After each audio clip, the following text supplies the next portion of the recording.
Hello everyone, ये है correlation series का थर्ड पार्ट। मैंने सेकंड पार्ट के अंदर आपको ये बताया था कि कैसे आप कोफिशिएंट ऑफ कोरिलेशन निकाल सकते हो कार्ल पियर्सन मेथड से, और वहां मैंने आपसे एक्चुअल मीन मेथड के बारे में बात की थी। लेकिन कई बार क्या होता है, हमारे पास जो एक्चुअल मीन है वो डेसिमल में आ जाता है, और डेसिमल में आने के कारण हमारी कैलकुलेशन थोड़ी सी मुश्किल हो जाती है और कई बार हम गलती भी कर जाते हैं। तो हमारे पास एक तरीका है कार्ल पियर्सन कोरिलेशन निकालने का, उस केस में जब हमारे पास एक्चुअल मीन की वैल्यू डेसिमल फॉर्म में आ जाए।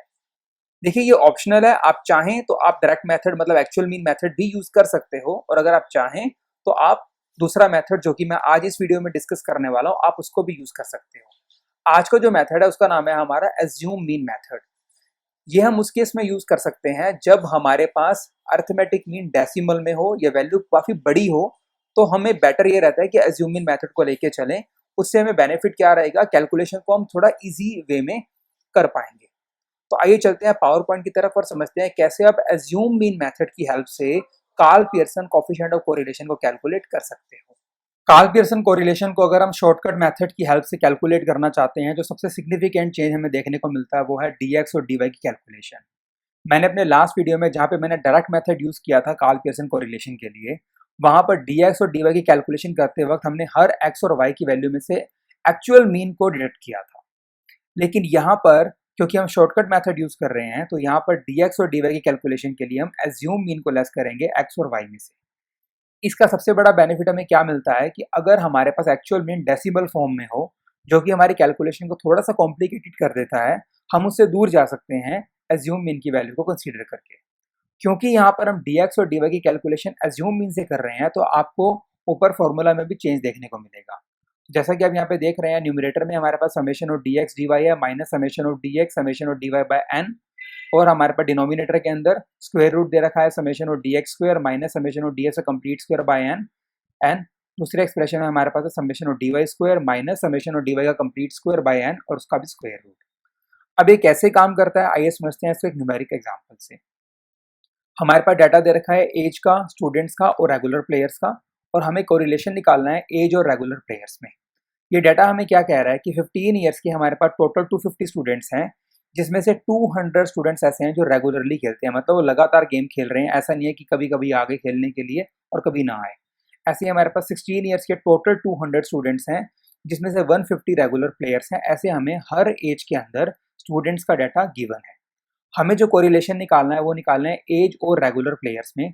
तो पहला टास्क हमारा क्या होगा, हम ये पता लगाएंगे कितने परसेंट स्टूडेंट ऐसे हैं जो कि रेगुलर हैं। तो उसके लिए हम क्या करेंगे, यहाँ पर हम एक छोटा सा फॉर्मूला पुट करते हैं।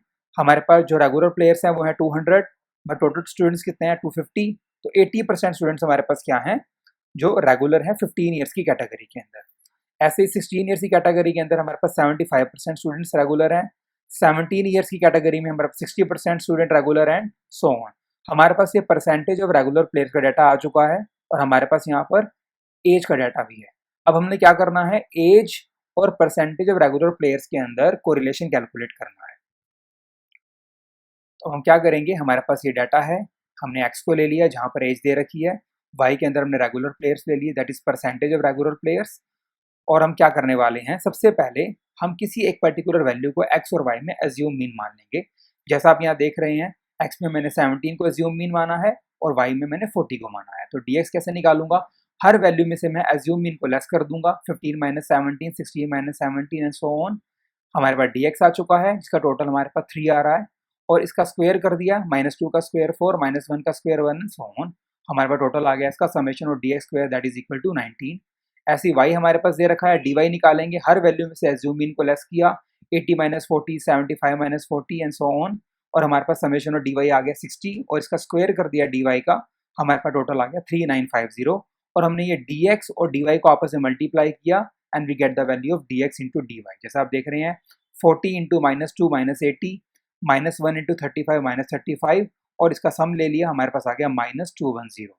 So after calculating all these value, we will put these values in this formula.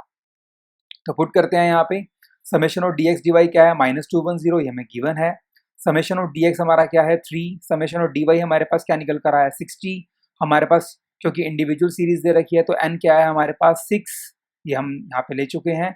Summation of d x square है 19, समेशन ऑफ डी एक्स का कंप्लीट स्क्वायर दैट इज 3 का स्क्वायर और हमारे पास 6 है। ऐसे summation of d y square है 3950, summation of d Y है 60 का स्क्वायर और हमने यहाँ 6 लिया इन द स्क्वायर रूट, और हम इस तरह से कैलकुलेट करेंगे और हमारे पास जो आंसर निकल कर आ रहा है वो है -0.99। इसका मतलब क्या है, there is a high degree of negative correlation between x and Y.